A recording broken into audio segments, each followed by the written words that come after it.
Hello, it's Nikki. Welcome back. Or if you're just seeing one of these videos for the first time, I'm so pleased that you're here. Thank you so much. And if you've got questions, if you've got comments, you can always message me and I'll do my best to answer it in the best way possible, or I can make a video about it and you can do this completely anonymously.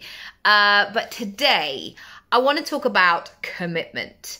And not commitment to anybody else, just yourself.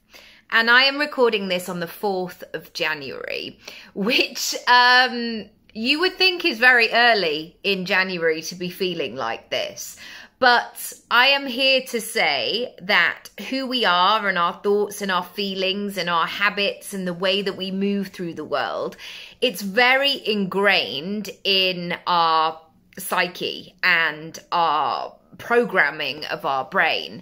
And when people say things like, oh, I just decided, and then kind of go forward and conquer from there, I think there's much more to the story.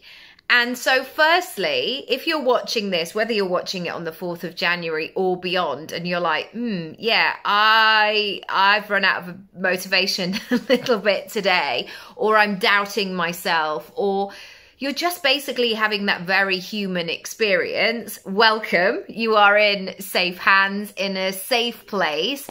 And I want to give you some tools that you can play with. And one of the things that I need when I'm in that lack of motivation, when I feel stuck, I need something to essentially like unclog the pipes a little bit so things get going and moving once again. And so these little exercises today will hopefully be helpful for you to do just that. So I'm back. I've been banging on about it for ages, but I've been running every single day since the middle of November. So today was day 47. And I now feel like I've gone beyond. And that's not to say like this is the permanent place from now on, because, you know, it's a journey. But where I am up to right now, I've got to a place where my body expects it, where my routine is, like my children see me, like, oh, that's just something mummy does. It's like become part of my identity. But that first couple of weeks, it felt like that moment, you know, when toddlers go from like moving and cruising along the end of the sofa, and then they begin to like dangle to the side and you're thinking, are they going to walk? What's going to happen? And they've sort of tentatively still got one hand on the sofa. That is how I was with this habit in the first couple of weeks. I was really keen. There was a willingness there, but I hadn't quite embedded it in my day-to-day life, in who I was. And on day 3 or 4, I almost gave up because Matt suddenly got some last minute work. And then when I thought it was a really simple thing. And this is why I'm saying it. It's not going to be a complicated thing often that holds you back or some big thing. It's going to be your mind playing tricks on you. So this is what my mind did. I thought I was going to run in the morning and then Matt had to go to work early. And immediately I said to myself, right, well, that's it then. That's it. I'm not going to get to run today. And I had to stop and I was like, no, you just need to move the time. The way that I've set up this habit is to be workable, to be doable.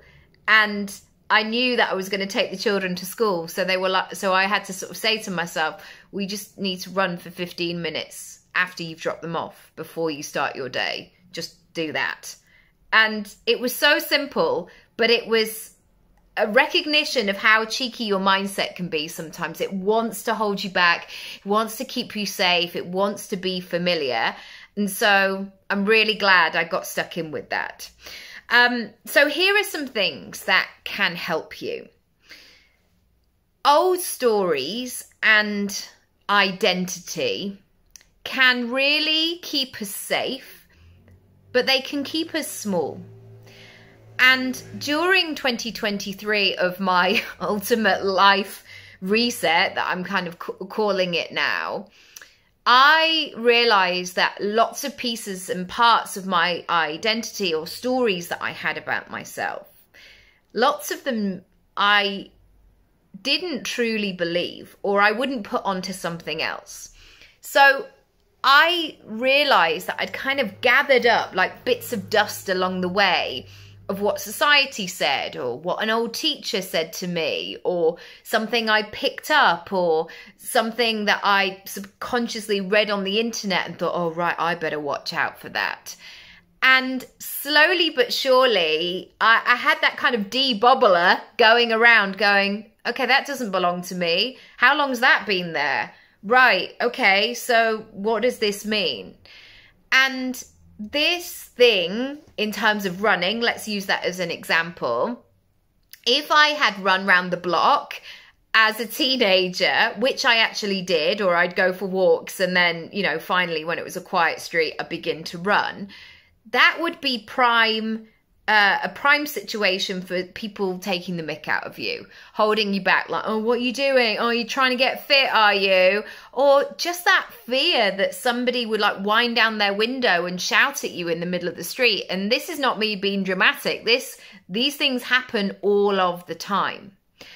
And yet, when I think about who I want to be in the world, I want to be somebody who lives for a long time. And I want to be able to exercise freely. I want to teach my children the importance of moving your body and doing it in a way that feels good. And I want to feel vibrant, and I want my children to feel vibrant. You know, that sense that you can move and you can have energy and all of these things. And so when I have these wobbles, I go back in and I check out what those old stories are.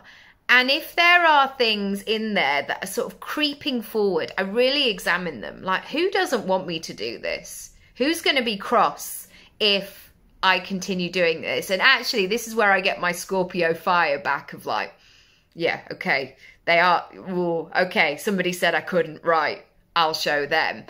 And actually, to lead your life with that kind of intention is probably not the one. But sometimes when you need to get out of bed and get your trainers on a cold morning, it served me well. Secondly, sometimes you need a bigger why. I think our brains, again, want to keep us small, and they'll say things like, well, if I can just do it this week, then, you know, I'll have 6 months off because I deserve it. And I mean, I've gone through all of these things. And what I've actually found is the bigger why for my life, for my business, for my role as a mother, as a partner, as a daughter, as somebody who does a lot of stuff at school. I mean, I don't do as much as everybody, but, you know, I contribute in that way. And when I'm thinking about who I want to be in the world, that person is somebody who is sharp and positive and brings value and is good to be around.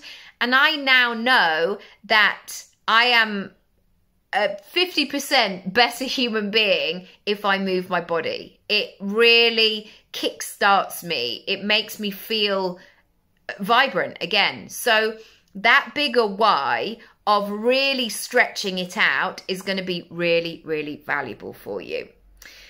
I'm going to go into part 2 in just a second because I think there's more to go into this, so I don't want to rush the other things. But I'm really curious to know what habits you set for the year ahead and what is coming up for you already. What are those sort of creepy crawly stories that are pulling you back going, no, come over. Oh, you don't need to do that. And sometimes those voices or those excuses or those old familiar things, sometimes they're dressed up in different outfits. Sometimes they're really cozy and comforting and smiley and put their arm around you. And I love that energy for me and for my clients, but it isn't serving my best version full time. And actually, when I've been thinking about people I want to work with, you know, me as the client, I want somebody who will say, but Nicky, you said you wanted to do that. what's happened? What's gone on here? I want somebody to challenge me. I don't want that dinner lady energy all the time who's going to go, come on, let's go and sit on the bench. Is it a bit difficult today? What I want to do will have difficult elements. And the quicker that I get my head around that, I've worked out it's going to be the better for everybody. So I would love to hear your thoughts. Let me know in the comments what you're working on, if I can help in any way, if you want to work with me for a month and get this thing moving and shaking and in your body. As I say, I'm 47 days in, and I don't want to be smug to say I've cracked it. I absolutely haven't in terms of a life, but I've opened the next levels. And so even if you're thinking, I don't know if I could do that every single day, lean on me and my belief in you, because I know that it's possible, and I know there are things that can be put in place to really support your success. So come back for part 2. Go to my website. You can go to my Work With Me page or my shop and do something for you today. Send me a message, let me know, and I'll see you in part 2. Bye.